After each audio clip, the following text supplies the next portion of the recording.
مولا مولا آج کی ہماری ویڈیو جنگ احد اور امام علی علیہ السلام کی تلوار ذوالفقار پر ہے۔ اللہ کے رسول نے جب اللہ کا دین لوگوں تک پہنچایا تو اس وقت قریش کے سردار ابو سفیان اور ان کے ساتھی بار بار اللہ کے رسول کی توہین کرتے۔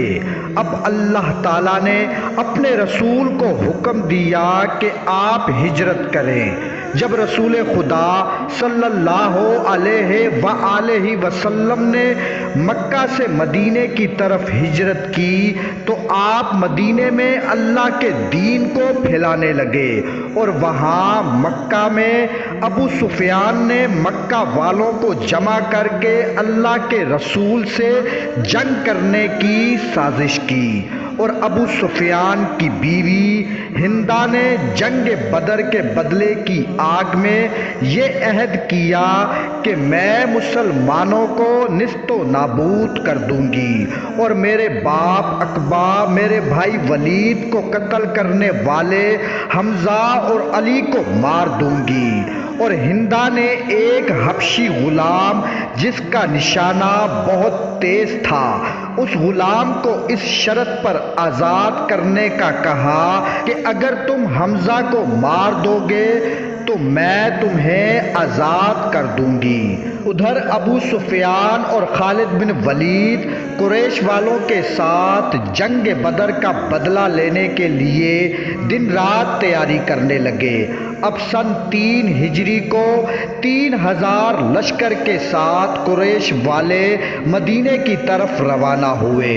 جب مدینے میں اللہ کے رسول کو یہ خبر ملی تو آپ 1000 کا لشکر کے ساتھ کوہ احد پر آئے، اسی لیے اس جنگ کو جنگ احد کہتے ہیں۔ اب قریش والے اور مسلمان احد کے میدان میں آمنے سامنے ہوئے۔ اب اللہ کے رسول نے ایک پہاڑ پر 50 تیر انداز کا ایک دستہ قائم کیا اور ان اصحاب سے فرمایا، مسلمان جنگ جیتے یا ہاریں لیکن تم اس جگہ کو نہ چھوڑنا، کوئی بھی صحابی شہید ہو جائے یا غازی ہو جائے پر تم اس جگہ سے نہ ہلنا۔ اب اصحاب نے اس بات کو تسلیم کیا۔ ادھر قریش والوں نے حملہ کر دیا، جنگ شروع ہو گئی۔ کہیں جناب حمزہ کی تلوار چلی تو کہیں امام علی علیہ السلام کی تلوار چلی، یہاں تک کہ قریش والے بھاگنے لگے اور مسلمان خوش ہونے لگے کہ ہم نے جنگ بدر کی طرح یہ جنگ بھی جیت چکے ہیں۔ ادھر جب ابو سفیان کی بیوی نے یہ منظر دیکھا تو اس نے اپنے حبشی غلام سے کہا کہ تم جنگ کو چھوڑو، تم صرف حمزہ کو دیکھو، مجھے حمزہ کا سر چاہیے۔ اتنی دیر میں وہ اصحاب جو تیر انداز کھڑے تھے، جن کو رسول خدا صلی اللہ علیہ وآلہ وسلم نے جگہ چھوڑنے سے منع فرمایا تھا، اب وہی تیر انداز اپنی جگہ چھوڑ کر مال غنیمت کی طرف بڑھے۔ جیسے ہی وہ جگہ خالی ہوئی تو قریش والوں کے ایک لشکر نے پیچھے سے حملہ کر دیا۔ اب آگے سے بھی قریش والوں نے حملہ کیا اور پیچھے سے بھی قریش والوں نے حملہ کر دیا، اور بیچ میں مسلمان پھنس گئے۔ اتنے میں اس حبشی غلام نے جناب حمزہ پر حملہ کیا۔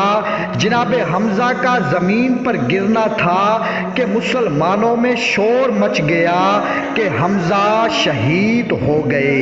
اتنے میں ایک ظالم نے رسول خدا صلی اللہ علیہ وآلہ وسلم کے چہرہ مبارک پر حملہ کیا، جس سے آپ کے دانت مبارک شہید ہوئے، اتنے میں یہ شور مچ گیا کہ اللہ کے رسول شہید ہو گئے ہیں۔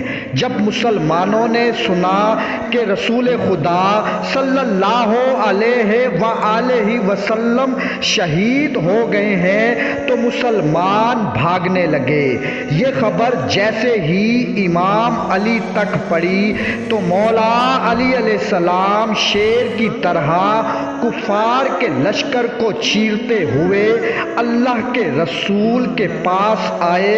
جیسے ہی آپ نے اللہ کے رسول کا چہرہ مبارک پر خون دیکھا تو امام علی علیہ السلام نے رسول خدا صلی اللہ علیہ وآلہ وسلم کو ایک محفوظ جگہ پر بٹھایا اور خود شیر کی طرح قریش والوں پر حملہ کیا۔ اب ایک طرف امام علی علیہ السلام کی تلوار تھی اور دوسری طرف قریش کے سارے بہادر تھے۔ کسی کا سر، کسی کے پاؤں، کسی کا ہاتھ کٹ کٹ کر زمین پر گرنے لگے۔ اب کوئی بھی کفار اللہ کے رسول کے قریب نہیں آ سکتا۔ اب جنگ کرتے کرتے امام علی علیہ السلام کی تلوار ٹوٹ گئی۔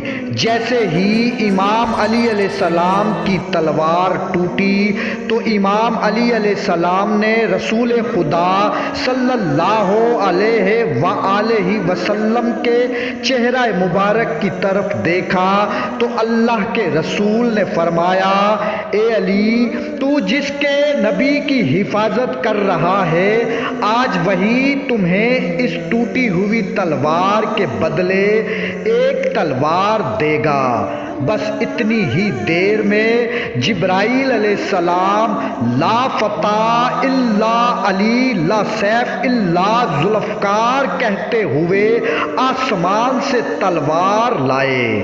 اب جیسے ہی امام علی علیہ السلام نے اس تلوار کو تھاما، کفار پر حملہ کیا تو سب قریش والے بھاگنے لگے اور یوں اللہ کے شیر نے اللہ کے رسول کی حفاظت کی۔ میرے لاکھوں سلام ہو رسول خدا صلی اللہ علیہ وآلہ وسلم کے محافظ اللہ کے شیر مولا علی علیہ السلام پر۔ اللہم صلی علی محمد وآل محمد۔